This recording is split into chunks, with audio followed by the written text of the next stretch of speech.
the country. It's not good for the United Kingdom. You know, we're much stronger in Europe. Opportunity to serve the country I love. And finally, to get Brexit done. Hello and thanks for joining us for this edition of France in Focus. Now, in June 2016, the UK voted to leave the European Union. And for the last 3 years and 6 months, Brexit has been a dominant news story across Europe, notably here in neighbouring France. Well, in this edition, we're going to be finding out about what Brexit means for British and French people living in each other's countries. We'll find out about the jobs being relocated to Paris as a result of Brexit. But first, let's take a closer look at to what extent the British and French economies are interdependent. Brexit will likely deal a heavy blow to the UK's neighbours France. The country will bear 20% of the total lost revenue caused by the divorce across the EU because of its proximity and trading relationship with the UK. In 2018, the kingdom was France's 6th biggest customer, shipping in €32 billion worth of exports. France also spent €20 billion on British goods, making the UK its 7th biggest supplier. The 3 sectors the most concerned by Brexit are machine tools, chemicals and agriculture and fishing. Brexit has already cost French exporters €6 billion between 2016 and 2018. And France is expected to lose between €4 and €8 billion every year because of the divorce, amounting to 0.2% of its GDP. That's on top of other Brexit-related expenses.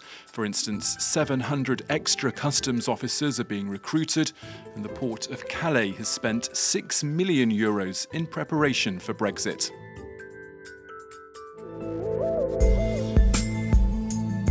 This former post office headquarters now has some new occupants. In March of last year, Bank of America Merrill Lynch decided to relocate some of their teams from London to here. And it's not an isolated example. Other financial services institutions have decided that if they want to serve their European-based clients, they've got to be based in Europe itself. Well, let's take a closer look now at how France is faring in terms of attracting these kinds of companies to Paris. A stealth operation to set up camp in continental Europe. Since last year, Bank of America has had an outpost in Paris's 8th arrondissement. JP Morgan has just bought a building nearby. 2 Wall Street heavyweights putting down roots in the City of Lights, a signal that financial institutions are looking beyond London in a post-Brexit Britain.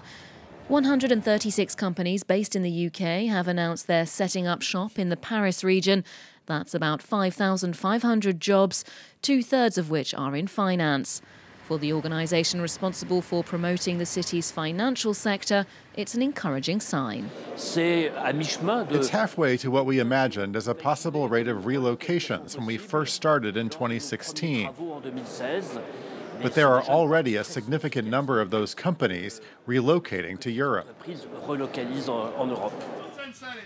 If Dublin and Luxembourg are more attractive for certain banking services, so far Paris has overtaken Frankfurt as a fallback solution to become Europe's global financial centre. But despite the liberal reforms of Emmanuel Macron's government, the French capital's still far from being serious competition for London. Vous avez au Royaume-Uni à ce titre-là dans le secteur financier. In the UK, there is a concentration of exceptional talent in the financial sector. And as far as I know, we don't have a mass migration of that talent at the moment, where the UK is being emptied of its expertise. That's just not happening. The French authorities are keeping up their charm offensive, whether it's in the finance sector or in science. The Paris region in particular is hoping to entice the European meteorological research labs, which are currently based in the UK. According to some estimates, London is home to around 300,000 French nationals, and the UK is also home to a number of French companies. So what does Brexit change for them? And are they ready for this new reality? Well, a France 24 team is going to take us across the channel now to find out more. In the well-heeled neighbourhood of Kensington stands an upmarket boutique for pregnant women.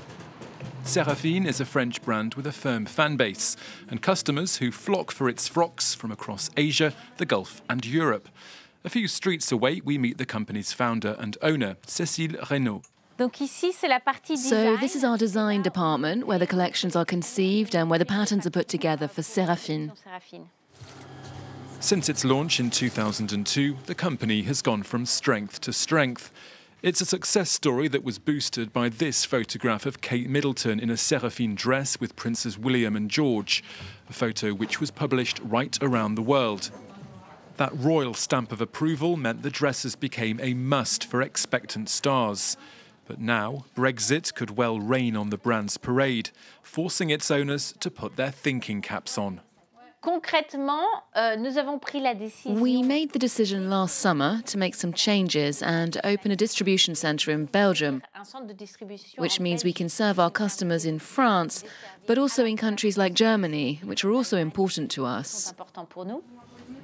Another looming headache is the issue of visas. Seraphine has 120 names on its payroll from some 30 different countries. 20% of staff are French.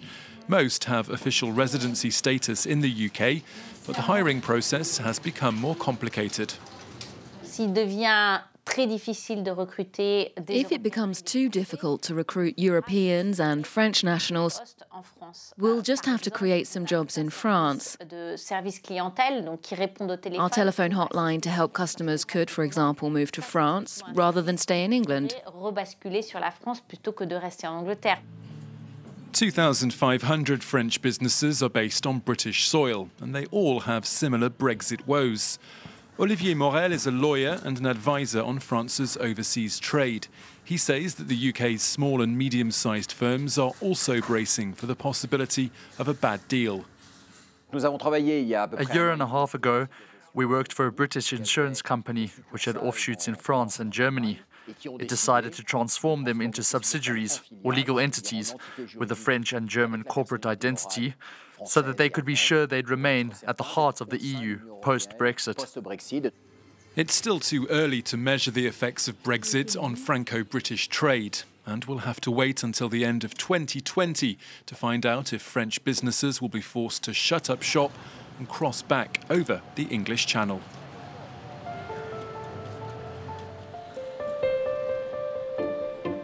As the UK enters a transition period, there's still a good deal of uncertainty about what final form the UK-EU relationship will take. Well, to find out more, we've come here to the British Embassy in Paris to speak to the ambassador, Lord Llewellyn. Hello, welcome to the British residence here in Paris. Thank you so much for welcoming us here. You're welcome. Great to have you here. The EU is the world's largest trading bloc. There are about 500 million consumers within that bloc. What's being done to ensure that the UK survives economically when it's no longer a member of that club? Well, Britain is a strong, competitive economy. France and Britain box and cocks for the title of the fifth or sixth largest economy in the world. We're a strong economy in the fields of science and innovation and so on.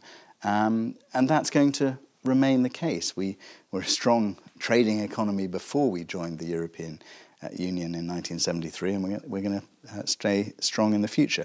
Obviously, in the next period, we need to negotiate the future relationship between Britain and the European Union, including our trading relationship. That negotiation is yet to come, but it's in everybody's interest that that negotiation works, that we can continue in the case of Britain and France with the, I think it's £88 billion worth of trade between our countries this year. It's grown 6% in the last year. It's the beginning of a new chapter, certainly not the end of the book. What specific actions do British nationals living in France need to take? What do they need to do in order to comply with the French law post-Brexit? Under the withdrawal agreement, their rights are protected for the future. If they continue living in France, they'll be able to live their lives effectively as they do now. On your specific question, what do they need to do? They will need to apply for residency, but not in a great rush. There isn't an urgent need to do that. British citizens will need to have done it by the end of June 2021. OK, so nothing for me to worry about, and I don't need to pack my bags just yet? Certainly not.